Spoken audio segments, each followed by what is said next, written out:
Hello friends, नमस्कार। प्रस्तुत है निराला जी की लिखी हुई सरोज स्मृति। बीपीएससी, आईएएस तथा अन्य पीएससी और यूजीसी नेट तथा स्नातक परास्नातक के सिलेबस के हिसाब से यह बहुत ही महत्वपूर्ण है। साथ ही साहित्यिक वर्ग के लोगों के लिए भी बहुत ही महत्वपूर्ण रचना है। निराला जी की यह लंबी कविता और राम की शक्ति पूजा, ये दोनों ही कविता एक वर्ष के अंतराल पर लिखी गई है। निश्चित रूप से अब तक के हिंदी साहित्य जगत में यदि शोक गीत कहा जाए तो सबसे श्रेष्ठतम और सबसे लंबी कविता के रूप में यह शोक गीत है। वैसे तो हिंदी ही नहीं, रामविलास शर्मा जी का कहना है कि हिंदी ही नहीं, यदि मिल्टन से शुरू करें और बाद के अंग्रेजी साहित्यकारों से भी तुलना की जाए तो यह उनसे टक्कर लेने लायक यह कविता है। निश्चित रूप से सरोज स्मृति में निराला जी का खुद का भोगा या हुआ यथार्थ है। एक तरफ से यह जिसका वस्तु विषय कथ्य व्यक्तिक है, वहीं पर निराला जी जैसे व्यक्ति के लिए किसी भी व्यक्तिगत दुख दर्द कभी भी सामाजिक सरोकार से कटे हुए नहीं हो सकते थे। निश्चित रूप से इसमें हम एक तरफ नारी सौंदर्य दिखाई देता है तो दूसरी ओर स्वतंत्रता आंदोलन की जो स्थितियां चल रही थी वह संघर्ष की भी झलक इसमें देखी जा सकती है।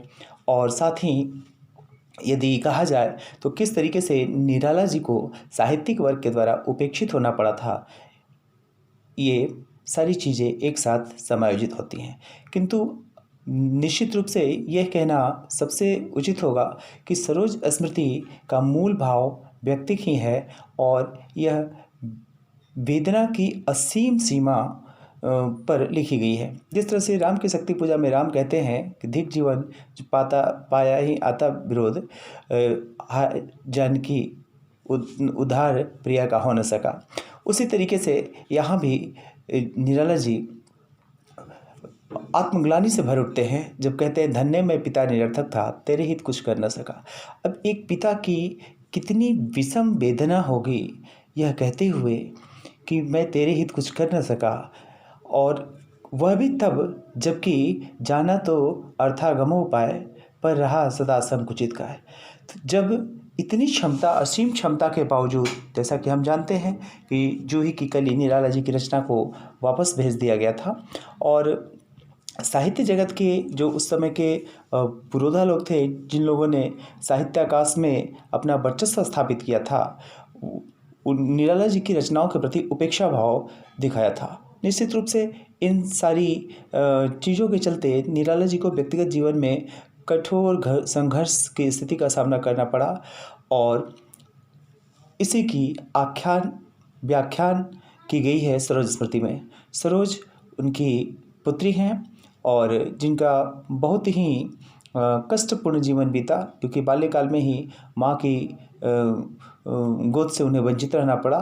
निराला जी की पत्नी का स्वर्गवास सरोज के बाल्यकाल में ही हो गया और ननिहाल में उनका पालन पोषण हुआ। इस तरीके से और फिर विवाह के कुछ ही समय के पश्चात वो पुनः अपने ननिहाल में आ जाती हैं और थोड़े ही दिनों के बाद उनकी मृत्यु हो जाती है। निराला जी इस रचना की शुरुआत ही इस तरीके से करते हैं। 19 पर जो प्रथम चरण, तेरा वह जीवन सिंधु तरण, तन्ने लीकर दृक्पात तरुण, जनक से जन्म की विदा अरुण, गीते मेरी तज रूप नाम। देखिए, गीते मेरी तज रूप नाम कितना साहित्य में यदि कहा जाए और साहित्य के दृष्टिकोण से भी कहा जाए और यदि पिता के दृष्टिकोण से भी कहा जाए तो दोनों ही रूपों में इस इतना सुंदर प्रतिमान उपमान नहीं दिखाई देता है अन्यत्र। अपने कवि होने के प्रति निराला जी को व्यक्तिगत जीवन की इन संघर्षों के कारण कई बार उन्हें आत्मग्लानि जैसी स्थिति का सामना करना पड़ता है। लिखते हैं, मैं कवि हूँ पाया प्रकाश, मैंने कुछ अहरह रह निर्भर, ज्योतिष तरणा के चरणों पर, जीवित कविते सत सर जर्जर। यहाँ पर निराला जी यहीं पर नहीं चूकते बल्कि आगे लिखते हैं, धन्य में पिता निरर्थक था, कितनी असीम वेदना होगी जब उन्हें ये कहना पड़ा होगा, कुछ भी तेरे हित कर न सका, जाना तो सदा अर्था गमो पाए, पर रहा सदा संकुचित काय। लगकर अनर्थ आर्थिक पद पर हारता रहा मैं स्वार्थ समर, सूचिते पहना कर चीना सुख, रख सका न तुझे दधिमुख। इस तरीके से ये स्वार्थ समर जो हारने का स्थिति है, राम की शक्ति पूजा में भी हम देखते हैं। जब राम कहते हैं कि किस तरीके से आज के युद्ध की स्थिति रही, वह सरक्षेप वरण कौशल, यह पंक्तियाँ निश्चित रूप से ये राम की शक्ति पूजा की भी याद दिलाती हैं। और साथ ही एक अन्य भी समानता है। ये ठीक है कि राम की शक्ति पूजा यानी निराला के राम मानवीय हैं, इसलिए मानवीय संवेदना है, मानवीय कष्ट है, मानवीय करुणा है, और संघर्षों के कारण उनके मन से जो आह निकलती है वह भी मानवीय अनुरूप ही है। किंतु फिर भी राम मर्यादा पुरुषोत्तम हैं, शक्ति की आराधना में लीन हैं। महाप्राण निराला निश्चित रूप से महाप्राण हैं, महान हैं, किंतु जब पुत्री के संदर्भ में कहना होता है तो उनका मन किस तरीके से एक प्रकार से हार ही जाता है। हारता रहा मैं स्वार्थ समर, सुचिते पहना कर जीना सुख। पिता की एक छोटी सी इच्छा जब पूरी नहीं होती कि अपने बच्ची को किस तरीके से रेशमी वस्त्र पहनाते और किस तरह से पालन पोषण करते। यह हिंदी का स्नेहो फार, यह नहीं हार मेरी भास्वर, देखे वे हंसते हुए प्रवर, जो रहे देखते सदा समर। एक साथ जब सतघात गुण, यह वही सद्घात गुण है जिस तरीके से राम की शक्ति पूजा में राम को सामना करना पड़ता है। वह सरक्षेप वहरण कौशल, और ऐसा क्यों होता है? क्योंकि लौटी रचना लेकर उदास ताकता रहा मैं दिशाकाश।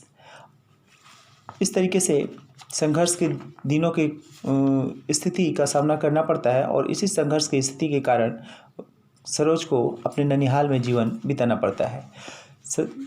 और ननिहाल से जब सरोज वापस आती हैं, जब उनकी शादी की अवस्था लायक हो जाती है, तब उनकी निराला जी की सास कहती हैं कि अब सरोज शादी के लायक हो गई है। इसके पहले जब निराला जी की पत्नी की मृत्यु हो जाती है, तब निराला जी की पत्नी की मृत्यु के पश्चात निराला जी की जो पहले की पत्नी की जो माँ होती हैं, वो कहती हैं कि सरोज के लिए शादी कर लो। लेकिन निराला जी तो दूसरी मिट्टी के थे, उन्हें भाग्य को यानी कि भाग्य में जो लिखा है उसको टालना था, इसलिए उनके मन में शादी जैसे कोई विचार ही नहीं थे। और इसीलिए निराला जी लिखते हैं कि खंडित करने को भाग्य अंक, देखा भविष्य के प्रति असंक, कुंडली दिखा बोला ए लो, आई तू कहा खेलो, संकेत किया मैंने अखिन्न, जिस ओर कुंडली छिन्न भिन्न। और सरोज बच्ची है, निश्चित रूप से वह कुंडली को फाड़ देती है और कुंडली के साथ खेलने लगती है। इस तरीके से सरोज जब बड़ी हो जाती है, शादी के योग्य हो जाती हैं, तो ननिहाल से जब आती हैं, उनका सौंदर्य वर्णन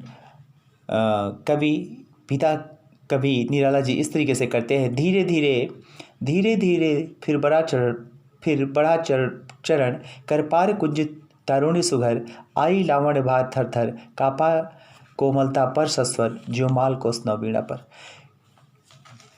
मालकोस स्वर के दुनिया का यदि कहा जाए तो कोमलतम रागों में से है।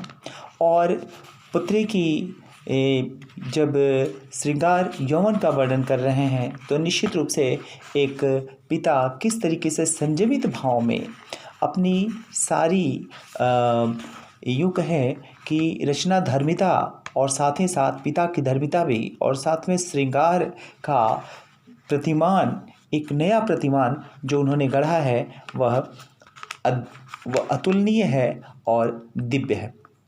इसी तरीके से आगे निराला जी ने सरोज के सौंदर्य के वर्णन में लिखा है, क्या दृष्टि अतल की सिक्तधार जो भोगावती हो उठी अपार। तो खिंची दृष्टि में मेरी छवि जागा और मेरे तेरा प्रिय कवि। फिर सरोज की जब विवाह के प्रस्ताव आने लगते हैं तो निराला जी ने सरोज स्मृति में न सिर्फ अपनी वेदना, साथ ही साथ उस वेदना में चाहे वो साहित्य पर प्रहार करना हो, साहित्य पर जो वर्चस्व बनाए हुए लोग थे उस वर्ग पर चाहे वो प्रहार करना हो, चाहे समाज में जो एक तरह से कहा जाए कि जो सो कॉल्ड मनुवाद तथा कथित मनुवादी व्यवस्था वाले जो लोग हैं उन पर भी प्रहार किया है। समाज की कुरीतियाँ, विवाह के जिस तरीके से परंपराओं का पालन होता है, दहेज प्रथा होती है, और इन सारी चीज़ों पर भी एक तरह से उन्होंने प्रहार किया है। ये कानिकुब्ज कुल कुलांगार खाकर पत्तल में करे छेद, इनके करकन्या अर्थखेद। और आगे लिखते हैं, वे जो यमुना के से कछार पतफटे बिवाई के उधार, चमरौंधे जूते से सकेल हो पूजू ऐसी नहीं सकती, ऐसे शिव से गिरजा विवाह। यानी कि सिर्फ एक परंपरा के निर्वहन के लिए विवाह हो ऐसी उनकी मान्यता नहीं है। परंपरा के निर्वहन और साथ ही साथ जो समाज में समता मूलक सी नहीं दिखती, जहाँ भी एक केवल परंपरा के नाम पर निर्वहन होता है, निराला जी हर जगह उस पर प्रहार करते हैं, चाहे वो कोई भी रचना हो। और सरोज की विवाह होती है, एक युवक जो कि साहित्य प्रेमी रहता है उनसे विवाह होता है, और उस विवाह की भी अनोखी स्थिति है जहाँ पर जिसके बारे में उन्होंने स्वयं ही मंत्राचार किया और सभी एक ब्राह्मण के जो कर्म होते हैं उसको निराला जी ने स्वतः उसको पूर्ण किया। यह एक तरीके से जो समाज की महिमा मंडित रूप के पीछे जो आडंबर है उस पर उसको तोड़ने की, उसको एकदम से उखाड़ फेंकने की जो प्रवृत्ति दिखाई है निराला जी ने। फिर सरोज की विवाह के समय जो श्रृंगार का उन्होंने वर्णन किया है, तो खिली एक उच्छ्वास संग विश्वास स्तब्ध बंद अंग अंग नतनयनों से आलोक उतर कापा अधरों पर थर थर, देखा मैंने वह मूर्ति धीती मेरे बसंत की प्रथम गीति, रतिरूप प्राप्त कर रहा वही आकाश बदल कर बना वही। इतना अतुलनीय और इस तरीके के प्रतिमान शायद हिंदी साहित्य में पहली और आखिरी बार ही लिखे गए होंगे कि पहले जो भोगावती वो उठी अपार, सरोज के यौवन की सुंदरता का वर्णन, और बाद में फिर विवाह के समय रतिरूप प्राप्त कर रहा वही। और यह रतिरूप कौन सा है? जाहिर सी बात है कि निराला जी की संतान है सरोज, तो उसमें खुद का और अपनी दिवंगता पत्नी दोनों का दर्शन उन्हें दिखाई देता है। शकुंतला से तुलना उन्होंने किया है, किंतु दुर्भाग्य यहाँ भी साथ नहीं देता निराला जी का। और यदि कहें तो प्रकारांतर से सरोज कुछ समय बाद पुनः ननिहाल में आ जाती हैं और वहीं पर ननिहाल में ही उनकी मृत्यु हो जाती है, जिसको, और उस समय कुल उम्र उनकी रहती है 18 वर्ष। जो शुरुआत उन्होंने किया है 19 पर जो प्रथम चरण, तो वह लता वही की जहाँ कली, निश्चित रूप से सरोज का पालन पोषण ननिहाल में हुआ रहता है। वह लता वही की जहाँ कली, खिली जैसे तू खिली स्नेह से हिली मिली, अंत भी उसी गोद शरण ली, मुंद दृढ़ कर महामरण, मुझ भाग्यहीन की तू संबल। कवि, महाप्राण जैसा कवि, यह अंतिम पंक्तियों तक जो निराला राम के शक्ति पूजा में कहते हैं, एक मन रहा राम का जो न थका, वही निराला सरोज स्मृति में चाहे अपनी पुत्री का ही क्यों न कर रहे हों, और कहते हैं कि ये माँ सरस्वती हिंदी साहित्य का स्नेहोपहार है और मैं माँ बिमला अपनी कूची इस पर फेरेंगी। यानी कि एक जहाँ पर सकारात्मकता है, उम्मीद है, लेकिन अंततः उनकी उम्मीद किस तरीके से ये वेदना एक हाड़ फोड़कर एक दर्द जैसे निकल जाता है, वह वेदना एकदम से पिघल जाती है, आप्लावित हो जाती है। और जब वो कहते हैं कि मुझ भाग्यहीन की तू संबल, युग वर्ष बाद हुई विकल, दुख ही जीवन की कथा रही, क्या कहूँ आज जो नहीं कही। हो इसी कर्म पर, निराला जी ही नहीं रुकते, हो इसी कर्म पर वज्रपात, यदि धर्म रहे नतमात, करने गत कर्मों का अर्पण, करता मैं तेरा तर्पण। कितनी विडंबना, कितनी विषद स्थिति, कितनी असह्य वेदना इस शोकगीति में व्यक्त हुई है। निश्चित रूप से ऐसी शोकगीति हिंदी, अंग्रेजी या किसी भी साहित्य में हम बात करें तो बहुत ही, जिसको कहा जाए कि दुर्लभतम में से एक है, जहाँ एक पिता न सिर्फ अपनी पुत्री को याद करके दिवंगता पुत्री की उसकी, और सबसे बड़ी प्रश्न ये है कि चूंकि पिता के अपने कर्मों का तर्पण निराला जी को क्यों करना पड़ता है, इतने बड़े साहित्यकार को जिस तरीके से संघर्ष का सामना करना पड़ा। और निश्चित रूप से एक माता पिता के कर्म का संतान के सुख दुख से संबंध होता है, तो इतनी बड़ी आत्मग्लानि, इतनी बड़ी पीड़ा, और इसमें भी इस पीड़ा के बीच भी व्यंग, चाहे वो साहित्य पर हो, चाहे तथाकथित हमारे समाज की जो बनाई गई परंपराओं का हो, यानी सृजन और खंडन दोनों एक साथ इतने बड़े फलक पर निराला जी ने इस सरोज स्मृति में किया है। और इस तरीके से सरोज स्मृति को एक अमरता प्रदान करती है। आप समीक्षा इंस्पिरेशनल चैनल पर देख रहे हैं। आपको बीपीएससी, यूपीएससी तथा अन्य पीएससी और नेट, जेआरएफ और सीटेट की परीक्षाओं के लिए हिंदी साहित्य तथा अन्य विषयों से संबंधित जानकारियाँ मिलेंगी। अपने चैनल को सब्सक्राइब नहीं किया है तो सब्सक्राइब कर लीजिए, और आपकी जो भी कमेंट हो, जिस टॉपिक पर चाहते हो, आपकी हमसे एक्सपेक्टेशन हो, निश्चित रूप से भेजें। हमें उसके लिए आपका इंतज़ार रहेगा। धन्यवाद।